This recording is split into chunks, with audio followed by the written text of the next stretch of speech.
American Dreams. Kaya nga bang abutin?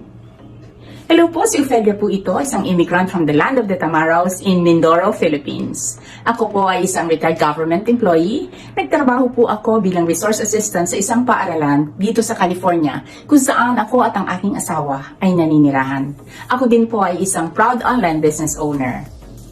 Ang naging daan po para ako maging online business owner ay ang kagustuhan naming mag-asawa na abutin ang aming mga pangarap na hindi pa naaabot mula pa noong kami dumating dito sa Amerika.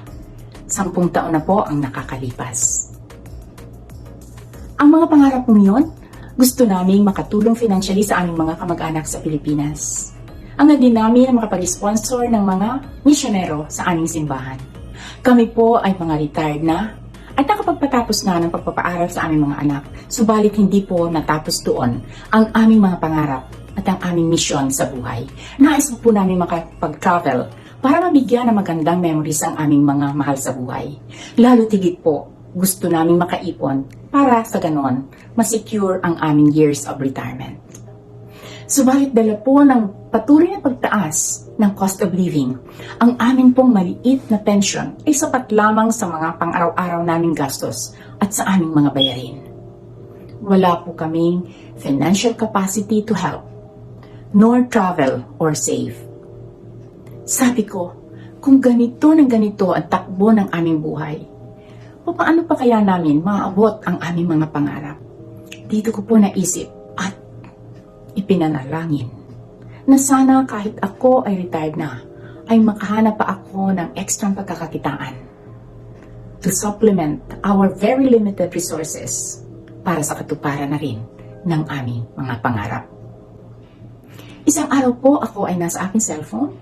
May nakita akong interview ng mag-asawang Filipino. Ibinabahagi nila ang mga benefits ng kanilang online business. Sila ay nakakapag-travel without having to worry about resources. Napapadalhan nila ng pinansyal na tulong ang kanilang mga mahal sa buhay sa Pilipinas. Nakakapag-sponsor sila ng 2 misyonero ng kanilang simbahan. At nakakapagtabi pa sila para sa kanilang retirement. Sabi ko, ganyan-ganyan ang aking American Dreams.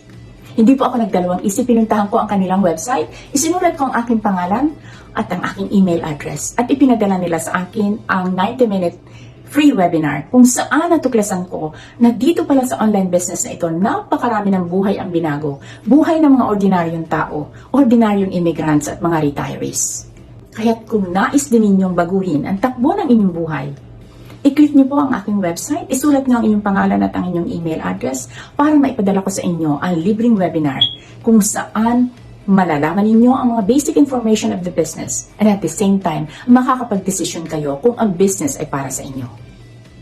Unti-unti na po namin natutupad ang aming mga pangarap. Maraming salamat sa online business na ito. American Dreams. Kayang-kayang abutin. Click niyo po ang aking website. Let's do the business together. Thank you for watching. See you on the inside. God bless and bye.